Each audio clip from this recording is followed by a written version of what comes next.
മധുര നാരങ്ങയിൽ ഇനി ഓർമ്മയിൽ സൂക്ഷിക്കാൻ. നമുക്ക് അത്രമേൽ വേണ്ടപ്പെട്ട ഒരു വ്യക്തിക്ക് ഒരിക്കലും നമ്മുടെ മുഖത്ത് നോക്കി പറയാൻ സാധ്യമല്ല നമ്മളെ വേണ്ട, അല്ലെങ്കിൽ കുറെ കാലമായി ഈ ബന്ധം അവർക്ക് ആകപ്പാടെ മടുപ്പാണ്, ഇനി നമുക്ക് ശരിയാവില്ല, ജസ്റ്റ് ബ്രേക്കപ്പ് എന്ന് ഒരിക്കലും പറയാൻ സാധിക്കില്ല, അല്ലേ?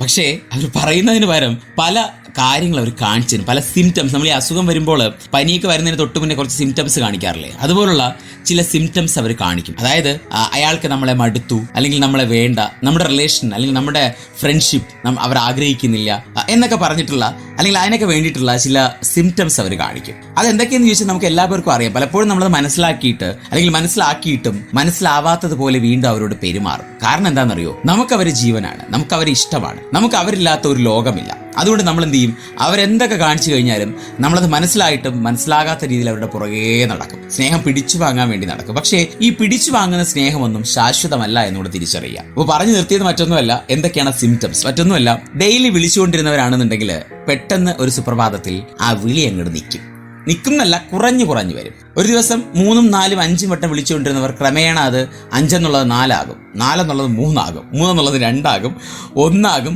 പിന്നെ അത് കുറയും. പിന്നെ നമ്മൾ അങ്ങോട്ട് വിളിച്ചാൽ മാത്രം എടുക്കുന്ന കോളുകളായി മാറും. ഇത് നമുക്കുണ്ടാക്കുന്ന ഒരു വിഷമമുണ്ട് കേട്ടോ, പറഞ്ഞറിയിക്കാൻ സാധ്യമല്ലാത്തൊരു വിഷമമാണ്. അതുപോലെ തന്നെ മെസ്സേജുകളുടെ കാര്യം. രാവിലെ ഉറക്കം എണീറ്റാലുടൻ ഫസ്റ്റ് പ്രയോറിറ്റി നമുക്കായിരിക്കും. അതായത് ഗുഡ് മോർണിംഗ്, അടുത്ത് എന്തെങ്കിലുമൊക്കെ സംസാരിക്കും, good afternoon, good evening, good night, ഇതെല്ലാം പറയും. പക്ഷേ ഇതും ക്രമേണ കുറഞ്ഞു വരും. ഇതിൻ്റെയൊക്കെ അർത്ഥം വേറൊന്നുമല്ല, അവർക്ക് നമ്മളെ വേണ്ട എന്നുള്ളത് തന്നെയാണ്. അത് ഇൻഡയറക്റ്റ് ആയിട്ട് അവർ നമ്മളോട് പറയുന്നതാണ്. സോ അവരുടെ പ്രയോറിറ്റി മാറുന്നു എന്നുള്ളതാണ് അതിൽ ഏറ്റവും വലിയ കാര്യം.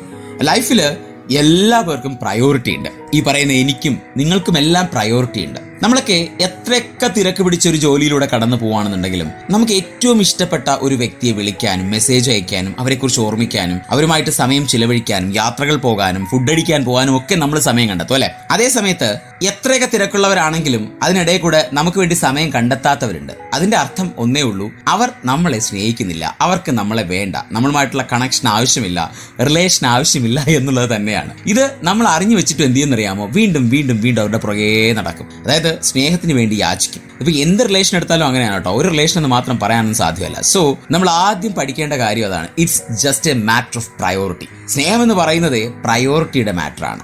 എപ്പോഴാണോ ആ പ്രയോറിറ്റി നഷ്ടപ്പെടുന്നത്, അവിടെ കോളുകൾ കുറയും, മെസ്സേജസ് കുറയും, നേരിട്ട് കാണുന്നത് കുറയും, പിന്നീട് തമ്മിൽ മിണ്ടാതെ പോലെയാകും. അതായത് പണ്ട് ഒരുപാട് മിണ്ടിയിരുന്നവർ ഒരു സുപ്രഭാതത്തിൽ പരസ്പരം മിണ്ടാതായുള്ള ഒരു പ്രശ്നം നിങ്ങൾ ആലോചിച്ച് നോക്കിയേ.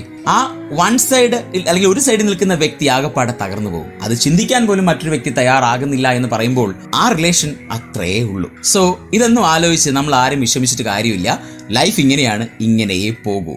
ഇത് ഓർമ്മയിൽ സൂക്ഷിക്കാൻ. അപ്പോൾ ഇന്നത്തെ മധുര നാരങ്ങ അവസാനിക്കുന്നു. നമ്മൾ വീണ്ടും നാളെ കേട്ടുമുട്ടും മറ്റൊരു മനോഹരമായിട്ടുള്ള ടോപ്പിക്കും ഏറെ മനോഹരമായിട്ടുള്ള പാട്ടുകളുമായി. സോ എല്ലാവർക്കും ഒരു ശുഭരാത്രിയും സുഖനിദ്രയും നേർന്നുകൊണ്ട് തൽക്കാലം signing off. It's me RJ Arun from radio lime with freshness in വേറെ ലെവൽ. കേൾക്കൂ റേഡിയോ ലൈമിൽ മധുര നാരങ്ങ തിങ്കൾ മുതൽ വ്യാഴം വരെ വൈകിട്ട് 5 മണി മുതൽ 7 മണി വരെ RJ അരുണിനൊപ്പം. റേഡിയോ ലൈം UK മലയാളികളുടെ പ്രിയപ്പെട്ട റേഡിയോ സ്റ്റേഷൻ. ഇത് ഫ്രഷ്നെസ് ഇൻ വേറെ ലെവൽ.